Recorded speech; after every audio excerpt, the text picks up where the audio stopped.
We're joined now by the Executive Director of the Athena Center for Policy and Leadership, Osita Chidoka. Thank you very much for joining us on Newsnight.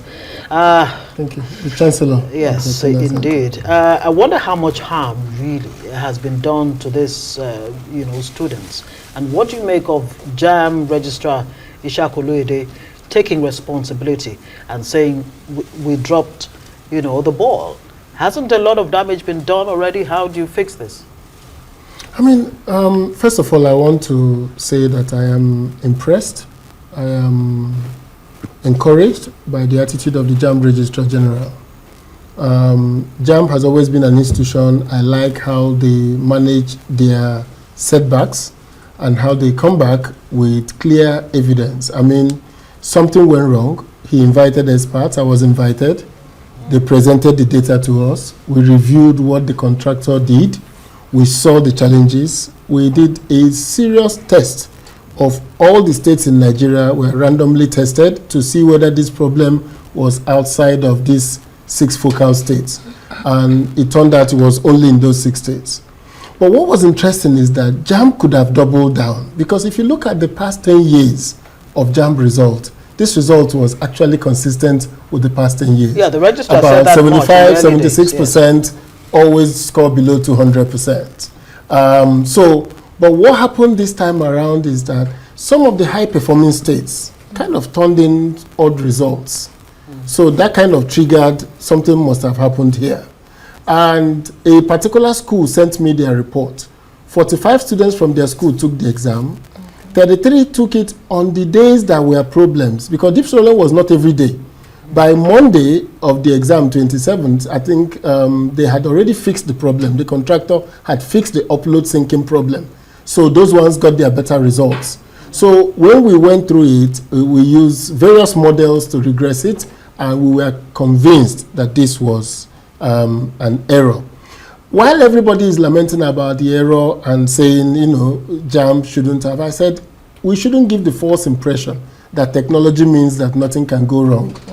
And because we're all here when NASA, one of the best run agencies in the world that sends aircraft to space, had the Challenger experience. Just as it was about to take off, it blew up. And years after, still had the Columbia experience when it was re-entering the Earth. And all the issues that happened to both the Challenger and the Columbia were found to have been highlighted along the path by some staff. So technology is not a be-all and end-all because you use technology. There are bound to be issues. But when those issues happen, how do you go about resolving it? I like that JAMB went out to the stakeholders, the Computer Association of Nigeria, Parents Teachers Association, proprietors of school owners, National Association of Nigerian Students, non-governmental organizations like ours, and say, come with us and review this data and let's see what has happened. That for me is the example that government in Nigeria should buy. And the most important for me was the fact that Professor Loyode had so much empathy for the students involved. I thought his emotional breakdown was more of the empathy. Just thinking that one student, even if it is one, that could have been wrongly treated, that is a failure for him as a teacher. And in most of our conversations, in fact, we lasted these 3 days because he kept insisting on retesting every state.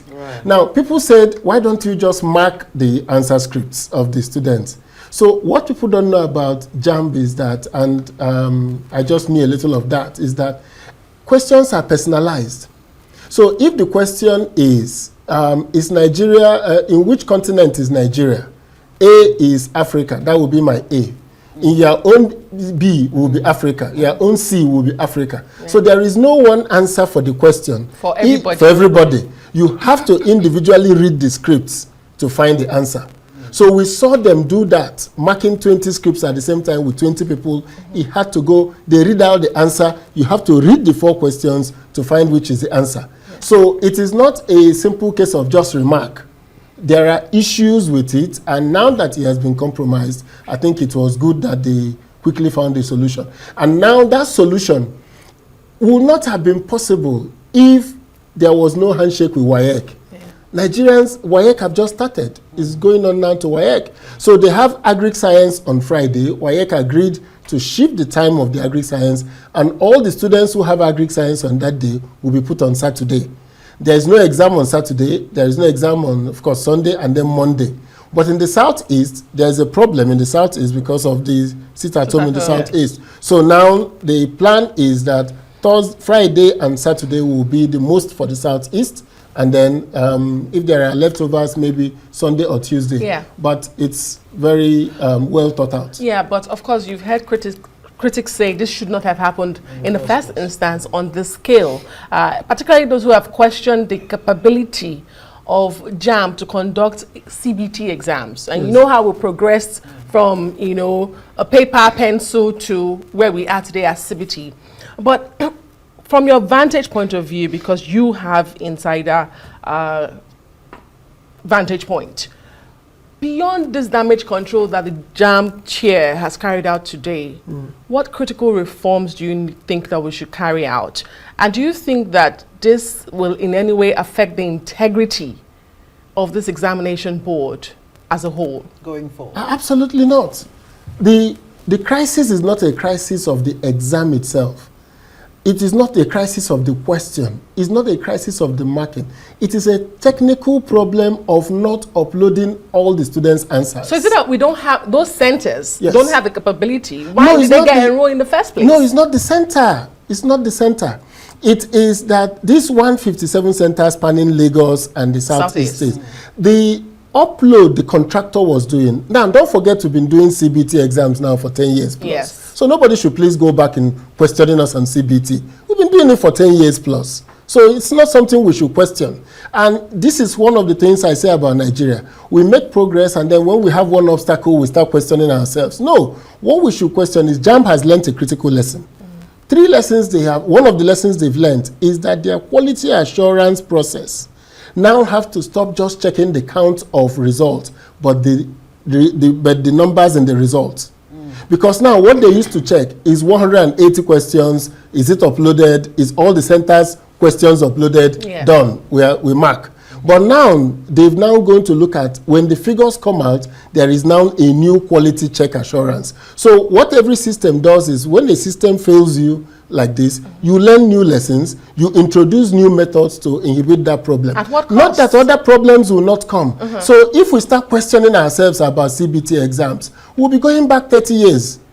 We can't go back there. The country has made progress. And that is why people, when they come with this nonsense about, oh, IREV will not sink, this one, Nigerians are not literate enough. I say, for the past 10 years, we've been doing it. Yeah, but when you recall that in the early days of this situation, we heard from JAMB registrar that, hey, it's nothing to worry about. This trend has been this way in the last decade or so. Yes. And you're saying there's no need to review this CBT? No, absolutely in not. The meantime, CBT is not in the question. What is in question is JAMB's own internal processes of verification and authentication. but if this backlash, if this uproar had not happened by parents and guardians and what have you, do you think JAMB would really have come out to take responsibility the way it has done? They could have doubled down, like I said. They could have insisted that nothing was wrong with the figures. But they themselves knew. Once they started seeing the figures from some states, they did a chart that plotted those who scored 200 and above by state. And automatically, 6 states stood out. Lagos was 18%. Anambra was 0.7%. So the numbers just didn't make sense to them. Before even the outcry came, JAMB had already seen that, look, there's a problem here.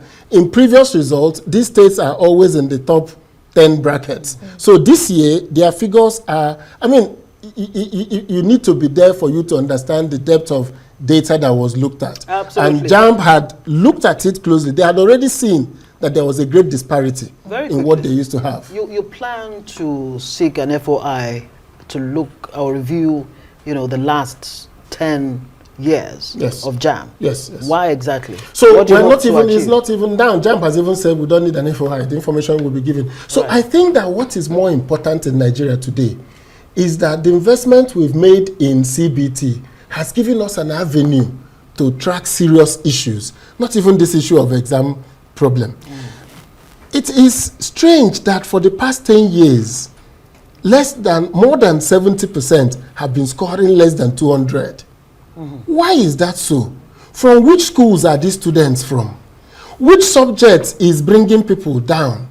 Inside each subject, what topics are the students failing? So I'm telling JAMB that they should give us a trove of materials. They can anonymize it by not putting names of the candidates. So they will just anonymize it and give us the raw data. So let's go back and trace. In this state, why are all the students failing English? Inside English, why is it grammar or lexis and structure that is the problem? So that we can begin to see which area of our teachers that we need to begin to fix.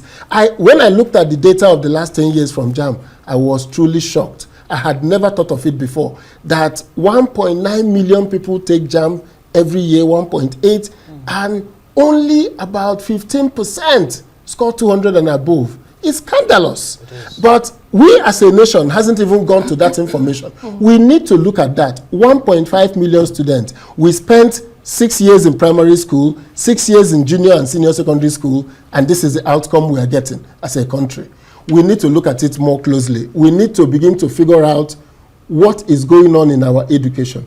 And I think both JAMB, WAEC, and NECO need to bring out this data so that we can trace it back to school, we can trace it back to the teachers, and we can begin to see whether we are producing the right quality teachers for the next century. I want to say this. China decided that they needed to invest in education. And they didn't invest by percentage of budget. They invested by percentage of GDP. So they put 4% of their GDP in education. And I asked, why GDP? They said, because we want to grow our GDP.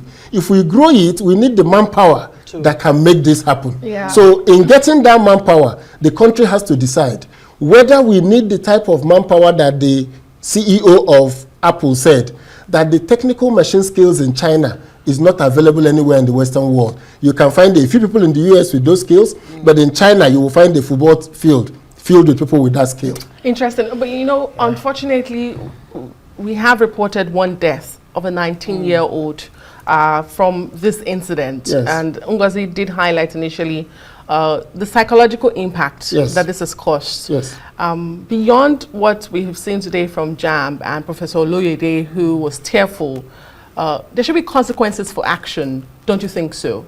Yes, there are consequences, and I've told them they are beating up both the contractors, the directors in JAMB. There are a series of internal reviews going on. But the girl's death is really unfortunate and sad, and also goes back to the more fundamental issue of what our young people talk about all the time that we seem not to listen to, the issue of mental health. Scoring 190 in JAMB and committing suicide doesn't seem like a normal reaction to 190. So the girl must have been going through a lot. We need to pay attention to our young people. Even the process of the schools where they go, the access to facilities, which is why I said what Professor Loyede showed by that empathy. It's something that makes the students feel heard, makes young people feel that somebody cares about us. That's why I traveled from Obosi back to Abuja because of this. Because I need to let the students know from the Southeast that this was not a gang up against them, that this was sabotage. I needed to be sure to advise my people in the Southeast that, look, this is an exam, this is what happened. And I think that those in government must realize that our decisions impact people and can have very serious and what I would call terrible consequences. Absolutely. So I feel very sorry, and my heart goes out to the family and to the girl, and I pray that we will also listen to all those who have, you know, what I would call mental health issues and see how we can help them early on. Absolutely, and 380,000 will be receiving the exams according to JAMB, and we hope that you know, too much damage hasn't been done psychologically for these 380,000 that will be receiving. And if they don't write this exam this weekend, they will not have any other time to write the exam until after August, after NECO. So that means they will not be available for admission for this year. Osita, Chidoka, the ramifications are very wide. Yes. Thank you for joining us on Newsnight.